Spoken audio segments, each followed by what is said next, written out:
Rancho Margot is a ranch and eco-lodge in Costa Rica. It is completely off the grid. The land that has become Rancho Margot was bought in 2004. At that time it was a barren cattle land with almost no vegetation, and in just 10 years it is now filled with trees, plants, and animals, and the most numerous species of birds in Costa Rica. A key factor in the land's rapid regeneration is the sustainable systems that Rancho Margot have put in place. This video shows us some of the most important systems on the ranch work. Thank you for watching, and I hope you enjoyed the film.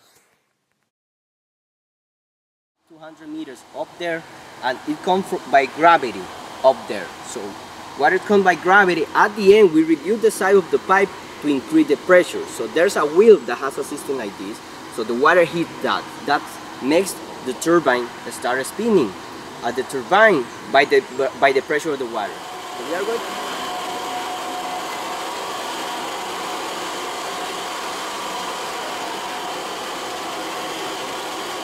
the turbine is spinning.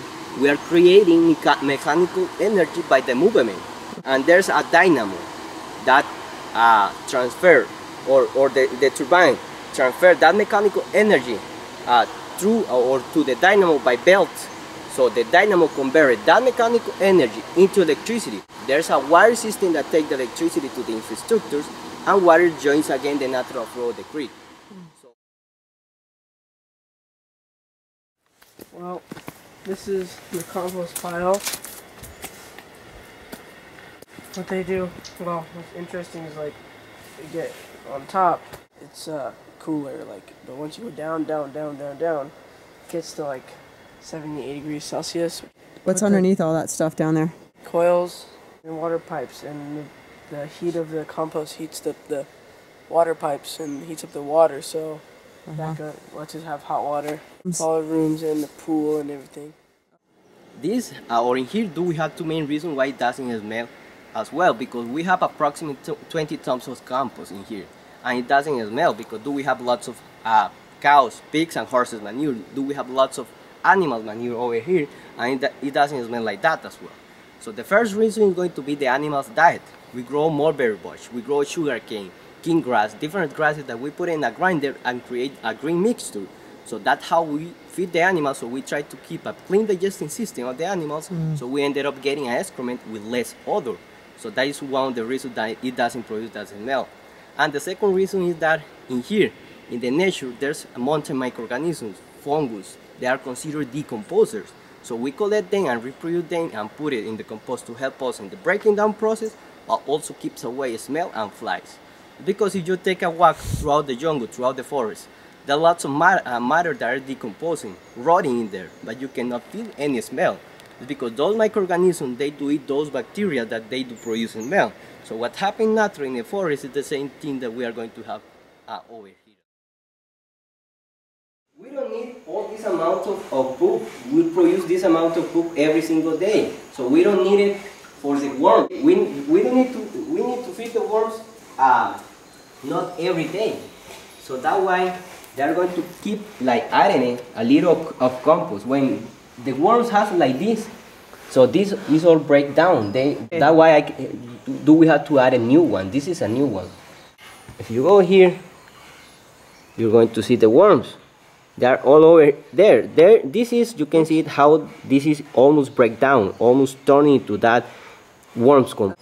This process lasts 30 days as well. They start eating pure cow manure and secrete it. Turn it into that dark soil. So that soil throughout that process is going to be richer in nutrients. That's why this is going to be the fertilizer that we are going to add it to the or aside to the plants, like the fertilizer that you are going to buy in the stores.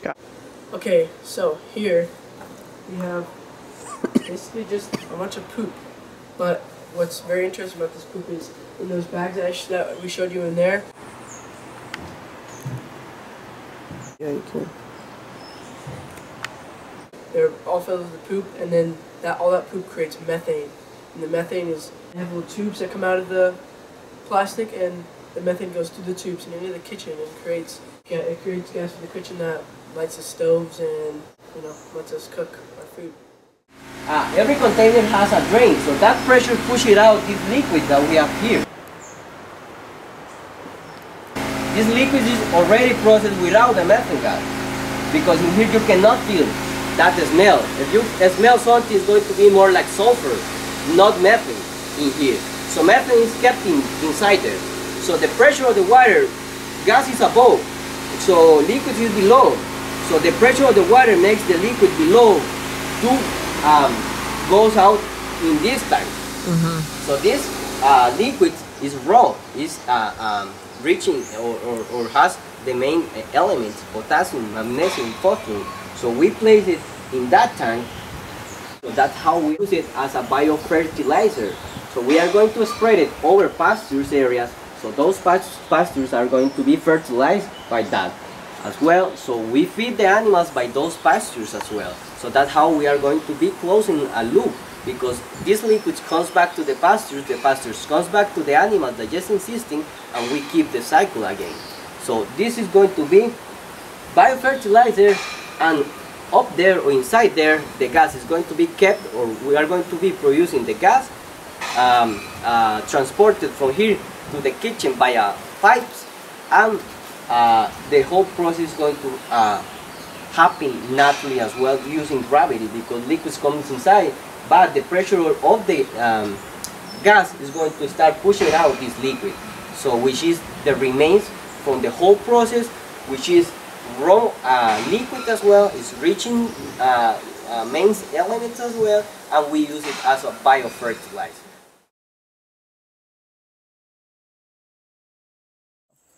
Alright, so this is the main garden, and well, yeah, a lot of volunteers try out here, and they do like they mulch the plants, and they weed them, and they fertilize them with the microorganisms. And with the volunteers, they have a pretty good setup. They come, and if you volunteer, you stay here for free. One, you stay here for free. Two, you get your free food. Three, you get to help the environment and help this whole ranch by just working on all this garden. And yeah, these are the people that make all the food for the kitchen. And yeah, this is the main garden. The idea of the central garden is to have a lot of the daily needs of the kitchen, so it's mainly salad greens and herbs and tomatoes and things you put in a salad. Different plants are kind of planted all over the garden in different plots, and that helps. Say one bed gets infested with bugs. I have lettuce on the other side of the garden that hopefully doesn't get infested, so we can continually harvest the same things. With the upper garden and the lower garden, more like root vegetables or longer term crops. So this central garden makes it easy for us to access every day, and our office is here, so all the volunteers meet here in the morning, plan out the day. That's the center of all the gardening here. 3 questions. Okay, very good. First question, why the name Rancho Margot? That's an easy one. My mother. Your mother? My mother's name was Margot. Yes. So I named it after her, and she's been dead about 30 years, but she's around. Can you describe the land when you first saw it, and like what attracted you to like pick this location? Well, I think that if you look at the way the land laid, and you saw how the water flows, and you saw the way nature wants to take things, you sort of go with the flow. That's what permacultural design is. And this place is a very good design of permaculture. And we take into account the fall of the land so that everything is gravity fed, so that we don't need pumps. We don't consume a lot of electricity. And that's because of the way everything lays out, and because of all the movements that we did to make sure that it reinforces what nature would do anyway. We are borrowing this earth from you guys, these resources, and us meaning your parents, meaning friends' parents and other countries and all the political schemes. We borrowed and we are bankrupting the system. And the system is this globe that we have, this place we call Earth. So you guys get on the stake and make sure that you start helping the conservation effort and start reducing consumption. My third question. Which do you prefer, a Big Mac or a Whopper? No, a good Whopper is definitely better than a good Big Mac. Yes. There's no doubt about that.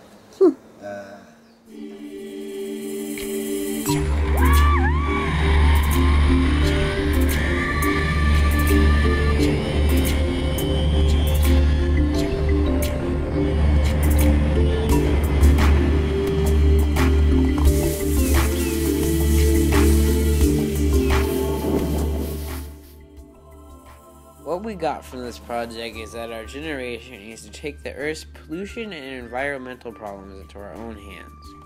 We need to significantly change the way we are living, or there might not be anything left for our children.